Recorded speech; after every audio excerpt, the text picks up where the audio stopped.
One of the things I like about the summer months is that in the summertime, we are able to take things a little bit easier. The festival seasons of the church are over. Most of the major church holidays are behind us.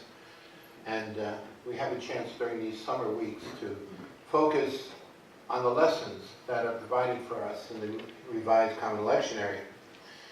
Especially the second lessons that we have, which are in a semi-continuous fashion. In other words, you get a chance to hear portions of a single book of the Bible week after week for several weeks.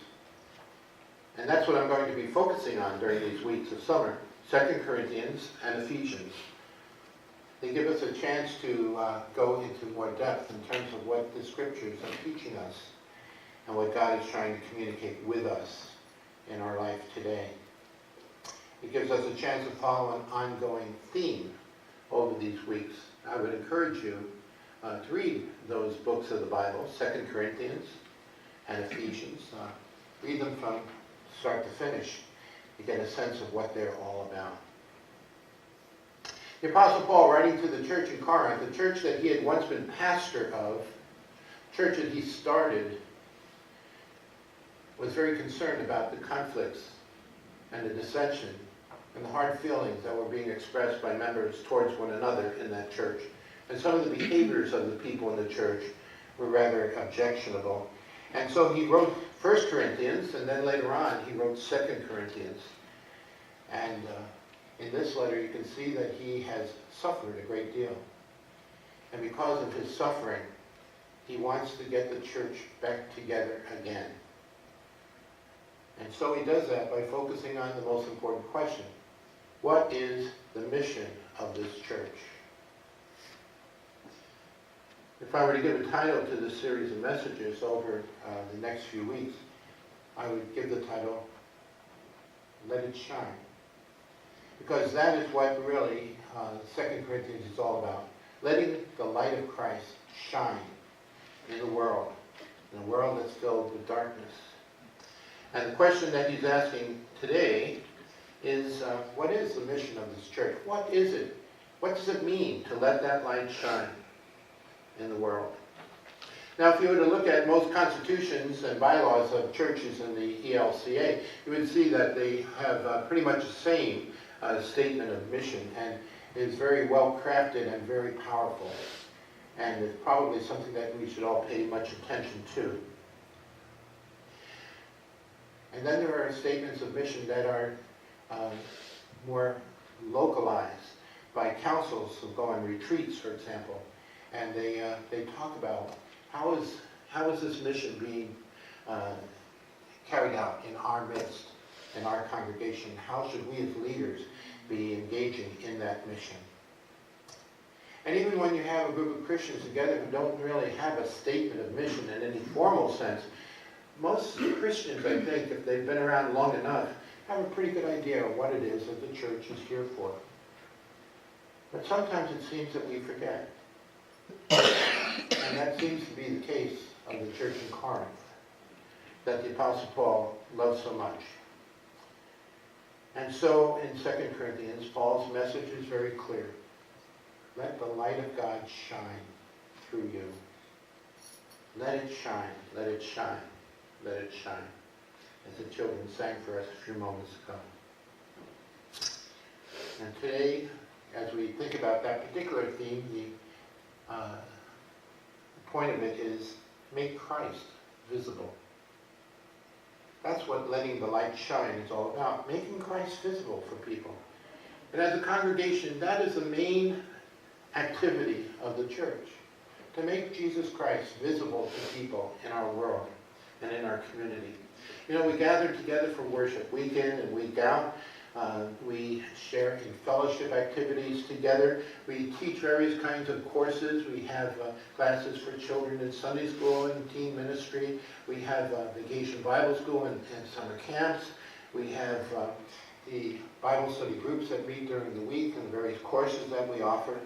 But they all have the same purpose in mind. That is to help people to see Jesus, to make Christ visible in a way in which they can understand who he is and why he is so important to us.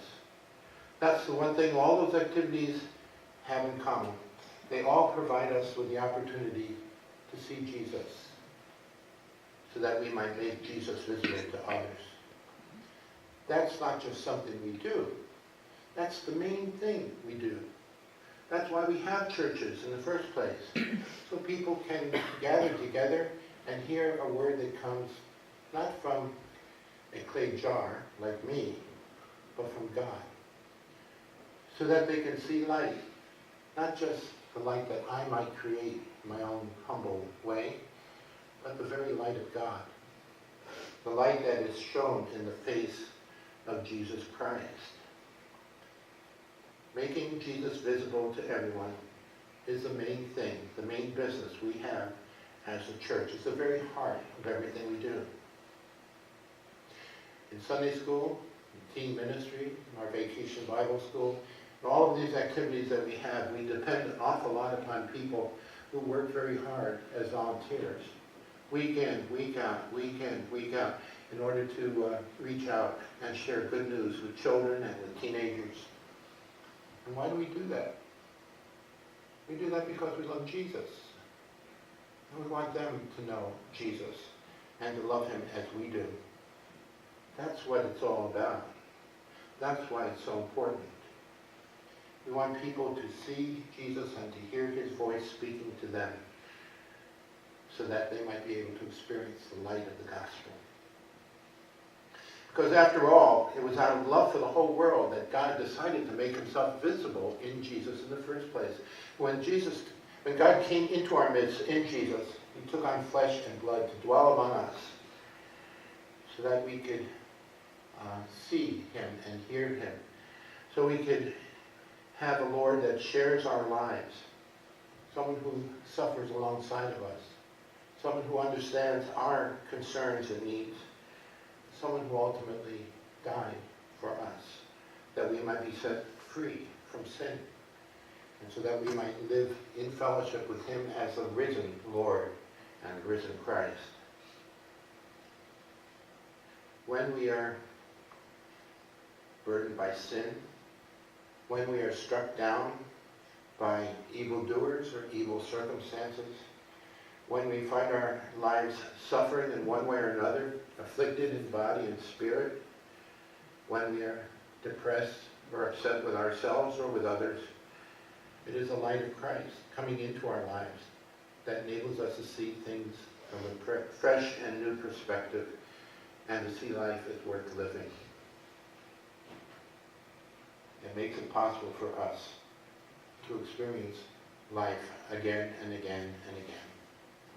Making that light shine is the work of God. And that's what God was doing from the very beginning. As you recall, the very first act of God was to create light.